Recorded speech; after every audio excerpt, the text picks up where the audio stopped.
Hey guys, I'm sure a lot of you out there may or may not heard of a software for DaVinci Resolve called Dehancer. They gave me an opportunity to showcase what it can do for you guys when it comes to making film-like cinematic videos for when it comes to your clients or your own YouTube channel for that matter. So let's take it in DaVinci Resolve and let's see what it can do for you. All right, guys, we are in DaVinci Resolve. I'm going to show you guys what Dehancer can do to your videos, giving your videos a nice cinematic film-like look. So right now I'm going to find my hero shot. I like this shot as my hero shot. Your hero shot is pretty much what you're going to use to judge your look based on. Um, this node is going to be for my Dehancer node. I'm not going to label these nodes or anything because my node tree changes every time. I swear. So I don't really label my nodes. I just organize my nodes so I know what nodes is going to be used for. So this is going to be my Dehancer node here. I have my IDT node going from Panasonic Vlog to DaVinci Y Gamut, and then DaVinci Y Gamut to Rec 709. Um, so you can make your primary corrections here, like your exposure, contrast, white balance, etc. This clip doesn't really need too much white balancing. I like the way it looks. It's pretty neutral. Nothing's too warm, nothing too cool. There's that. For my exposure, again, I'm liking my exposure too. I didn't use any kind of auto white balancing or any auto exposure on my camera. I made sure to adjust my white balancing in camera um, to get it to where I want it to be and my exposure. Um, Otherwise, you can't adjust it. We are working in DaVinci Y Gamut and whatnot. So and of course, once I apply my Dehancer plugin, you can always apply it here. You can always go back and make adjustments that way as well. So what I do, I just go straight into Dehancer. I'm just gonna put that on. Boom. Now it gives it a look straight off the bat. So what I do is disable all tools on the bottom of the plugin. Then go all the way at the top. Make sure we are in DaVinci Y Gamut, and then we are good to go to make adjustments. We don't make any exposure, temperature, tint adjustments here at all because we could do it in the nodes. So we can just go straight into our film and our print. So you want to have these boxes enabled for film and then enabled in print. And I like to use this right here, the Kodak Vision 350D, while using the Fujifilm 3513 print. I just love the way this looks. It kind of gives it a green shade to the shadows, while keeping the highlights a little bit more on the neutral side. Um, I'm not seeing any. Maybe it's a little bit warmer in the highlights. It might have cooled it down, but I like how this looks. Um, Now the enhancer gives you a lot of different options to make your look. Some people do things differently. Again, for me, I don't make any adjustments to exposure, contrast, or white balance um, in the dehancer node. I just go straight into my film and my print, and then I maybe depending on what clip I'm working on, I want to adjust my white point.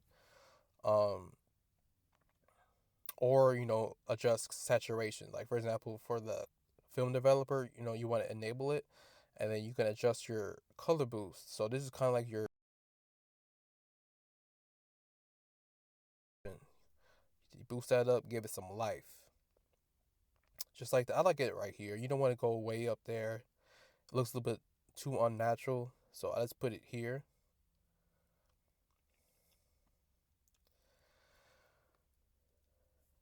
Film compression, it kind of lowers your highlights. You can most older movies doesn't really have too high of a white point, so you could definitely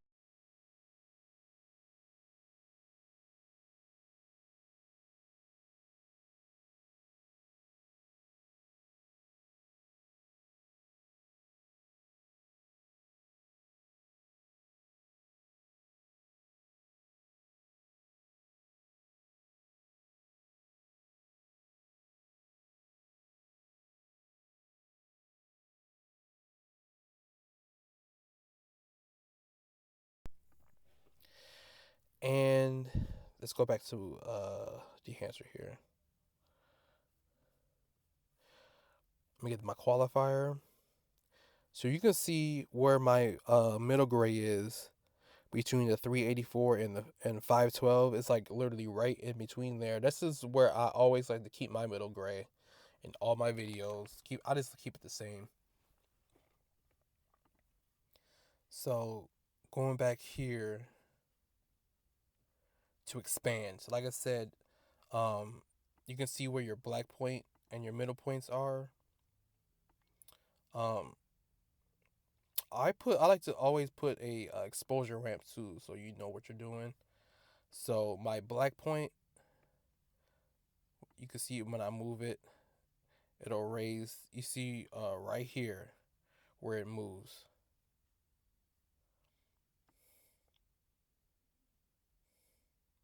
I keep it right here. And for the whites, I'll probably put it right here. Keeping an eye on my middle gray as well. Now for my print, you definitely don't want to change your exposure because, like I said, you're going to affect your middle gray. You could maybe move your target white a little bit.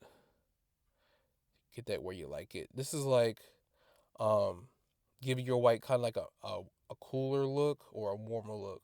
I'm definitely going to go for like the warmer look. So if I can show off that split tone. Okay, I'm time to take that DCTL off so we know we can see what we're doing here.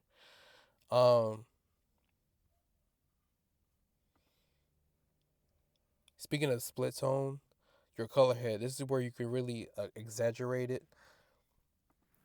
Make sure that's enabled. Now this right here, the yellow, blue, magenta, green, cyan, red. This is kind of where you can dial in like a certain color that you want to be shown across the whole clip. Like for example, if I move it towards blue, see how everything gets shifted towards blue, towards yellow, it shifts towards yellow. And you could kind of mix it in with the magenta green and cyan red. Definitely experiment with this. Like I could do a little bit of it. Let's see what look we can create with this on top of my print. Probably give it some blue. Now cyan red.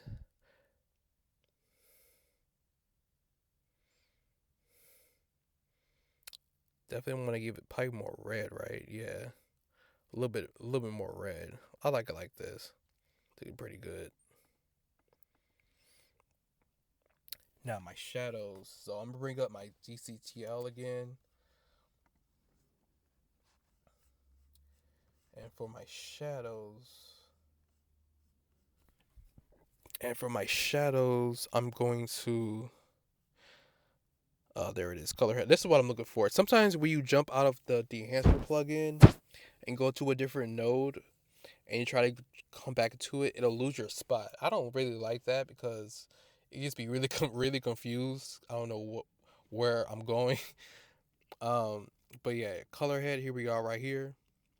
Shadows. We're gonna cool it off a little bit. Midtones I don't really touch, but for the highlights, we're gonna warm it up.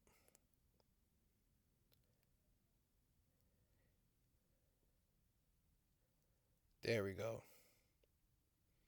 Just like that.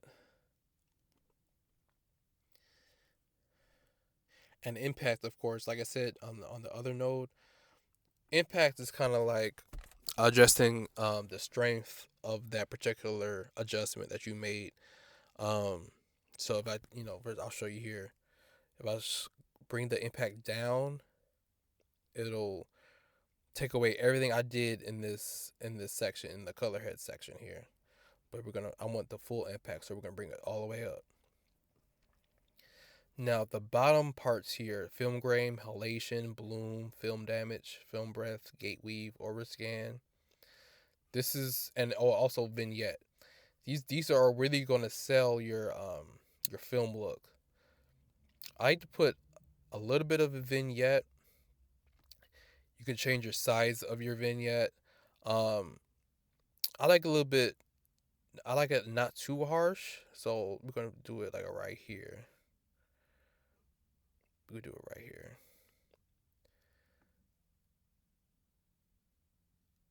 Uh, you don't want to change the exposure on it. I don't really touch that, so leave it there. Overscan, I don't really touch. Again, it's definitely a lot of things that you change when you put overscan. It's the same thing with gate weave and film breath, film damage. Gate weave is kind of like a roll of film as it moves when it goes through that roll. It'll you can see the picture move it a little bit. Go to the left, go to the right a little bit. That's what gate weave does.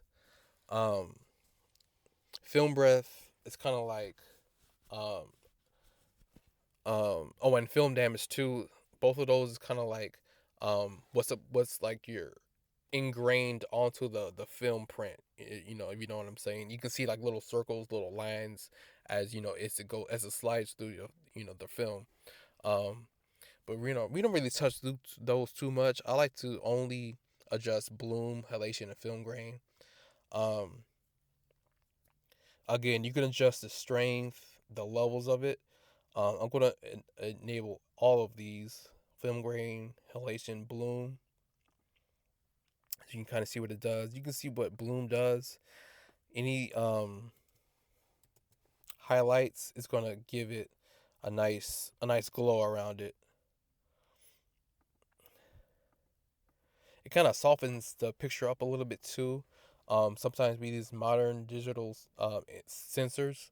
The sensors, gives your videos and a really sharp and non-characteristic image. So with the bloom, halation, film grain, it definitely gives your videos texture back. And that's how I get this look in DaVinci Resolve. You kind of see what it does. Looking pretty good. Now, just a little bit of things I don't like about Dehancer is, like I said before, I don't like how when you're in that node where the Dehancer plugin is, and then you get out of it and then try to go back in it. It loses your spot. Um, wherever you're at. Like I'll give you guys an example. So we're in DaVinci Resolve here. Dehancer is right here on this node. Now watch me jump to this node and then go back to Dehancer. It's got a different spot. And sometimes the arrows here are going to be closed, when you come back to that spot. So if there's a way that it knows, it can save the spot that you're at where you're working, that would be great. Another thing that I'm having trouble understanding is the LUT function down here, LUT generator. Every time I use that, I get different results. Because I am in DaVinci Wide Gamut, in this node here, but when I export the LUT, it turns out to be a Rec 709 LUT on there. I'm not sure what's going on there. If the LUT generator only works for 709 or certain cameras. I probably have to do more testing there. Um, Maybe another thing I don't really like about Dehancer is maybe um the pricing.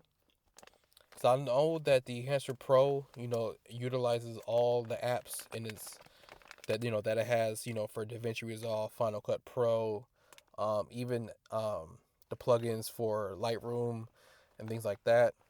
If there could be like a separate license for those, one for each one, that'd be great. Um, Definitely lower the monthly costs. I think that maybe that monthly cost may be a little bit too high. Um, but other than that, the enhancer does give you that film-like look, and it's definitely easier to use. All in one plugin. You don't have to apply um your look, grain, halation in different nodes. I just do it in one node. Why not? That's what I do like about Dehancer. Also that Dehancer does um give certain tips and things like that on their website that'll help you um create the look that you're going for, or that create looks that other famous movies were shot on.